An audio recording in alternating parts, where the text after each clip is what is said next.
Hello, I'm Kristy Duncan, and I'm delighted to be chatting today with Alison Tosh, who is Trade Head for Australia and New Zealand at Citi, based in Sydney. Welcome, Alison. Thanks, Kristy. Thanks for having me.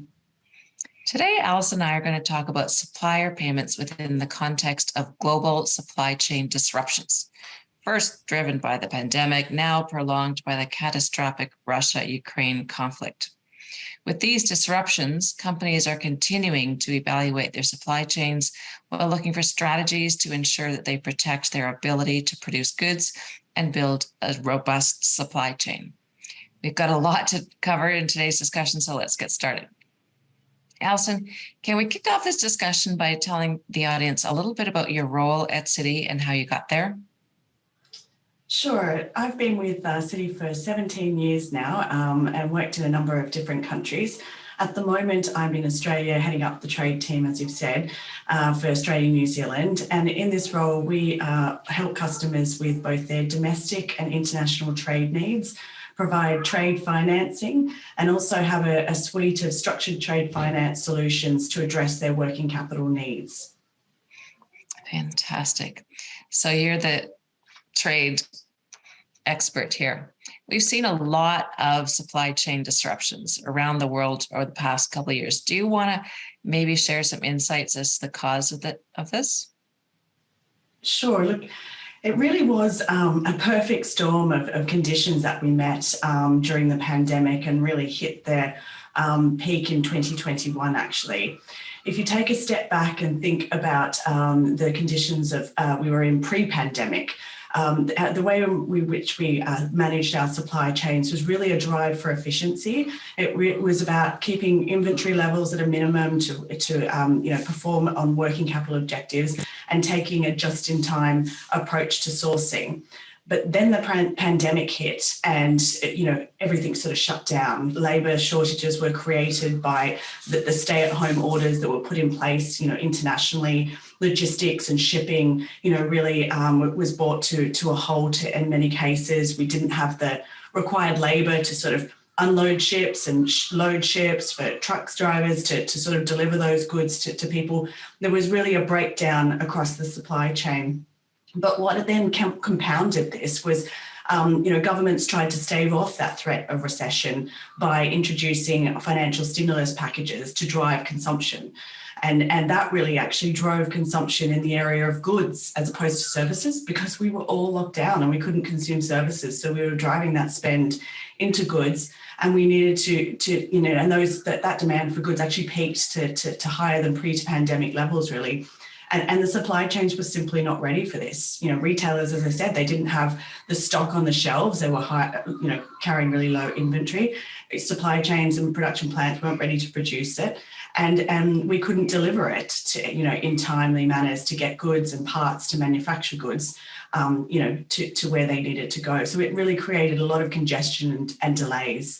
And as you said, it's now been further compounded by the tragic, instigation of the Russia-Ukraine conflict this year. And that's really seen energy prices soar. Those countries are dominant in certain sectors like wheat and some specialised chemicals, etc. So it's just further exacerbated the issues. In Australia, we really haven't been immune to that. We're an island nation. We're heavily dependent on imports. And I know businesses that continue to report this and labour shortages as one of their critical concerns. Gosh, just when we thought we were turning the corner of the pandemic, then this Russia-Ukraine conflict kicks in.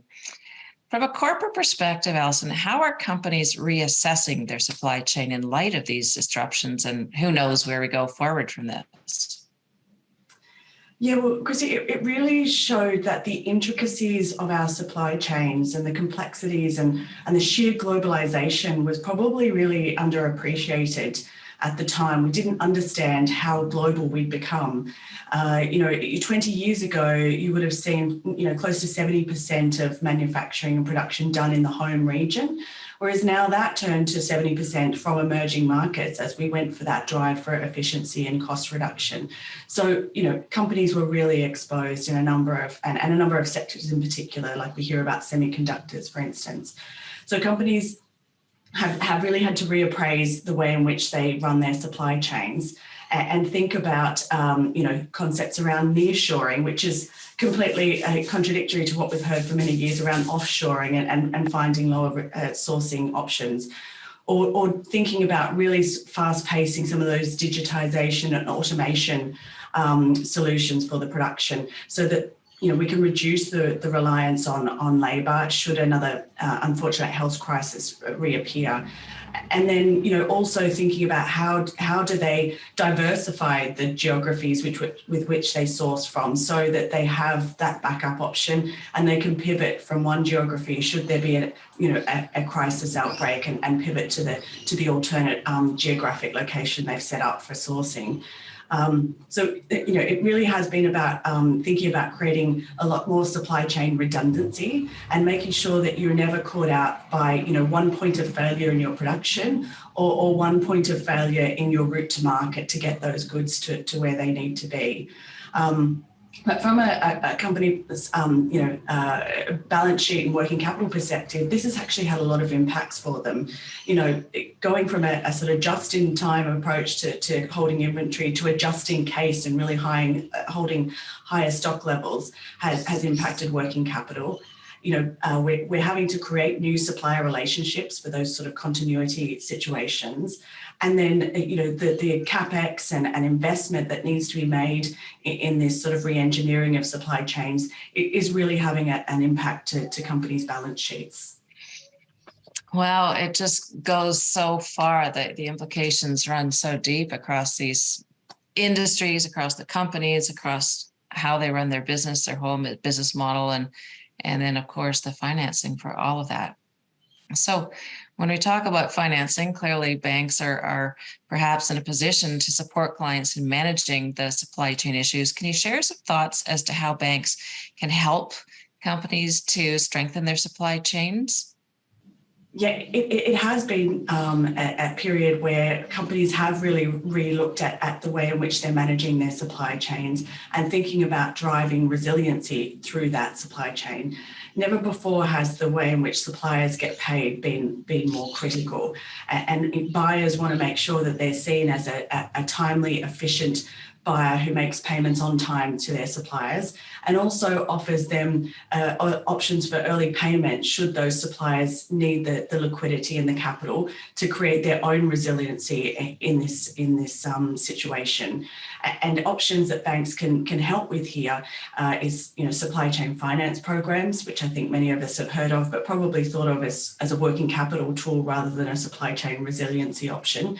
And then also creating sort of early payment discount schemes where, banks are now launching online marketplaces to help companies really facilitate that on scale. So it really is seen as a critical and competitive advantage to buyers if they can be making their supplier payments efficiently and cost effectively, and even linking in with some of those newer instant payment platforms out there to make sort of those payments as quickly and timely as possible. I love it. So it's really, this whole situation is forcing us to get innovative and look at things through a different lens, perhaps. So all these great supply chain finance programs and options and innovations are really interesting. What are you seeing from Citi's perspective, Alison? Well, we really did experience this firsthand, actually. Our supply chain volumes increased 40% year on year last year. And it really was around customers revisiting this tool, which they had, thought of as a tool for their high value critical suppliers to offer sort of an early payment financing option. And they really wanted to see how they could scale that up and really address the long tail, low value suppliers in their early payment options that they were offering. And here at Citi, we've been thinking about how do we bring that payment earlier to the suppliers, by purchase order invoicing, and also how do we go deeper into the supply chain and think about financing the tier 2 and tier 3 suppliers of the supply chain to really inject liquidity where it's needed and earlier in the procurement process. What's been interesting as well, I don't think that'll be a surprise to anyone is digital options, although we were working on them, really got accelerated during the pandemic and got delivered. Clients needed the full end-to-end digital experience to onboard their suppliers and make those payments in a digital end-to-end way. And what I would also add is, just interestingly, this has coincided with a review of procurement processes from an ESG perspective, and really companies have been trying to think about how can they use sort of their supplier payment strategies to align suppliers with their own long-term objectives around reducing carbon footprint and meeting their own ESG objectives. Wow, so many implications that we can look at from so many different perspectives and lenses. I love the ESG lens, and I love this concept of supply chain resiliency and redundancy. I'm learning so much. Thank you so much for sharing. Unfortunately, we're out of time, so I'm going to ask you one last question. This is a question that we ask all of our guests on Pause for Payments, and that is, if you were to share some career advice from your fantastic career at Citi, what would that advice be?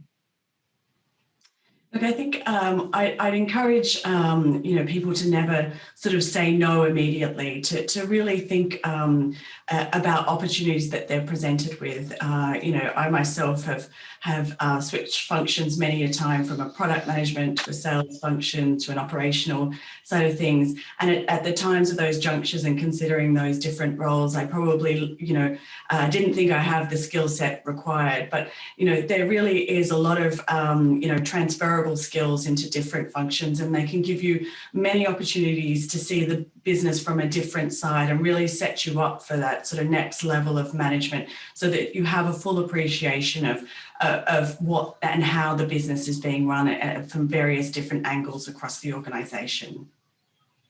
And certainly at Citi, you've had so many opportunities to go so many different places across that fantastic organization around the world. So congratulations. It sounds fabulous. Thanks, Kristy. This has been a fabulous conversation, Alison. Thank you so much for joining us and sharing your insights to supply chain and building a career in this industry. It's been absolutely fascinating.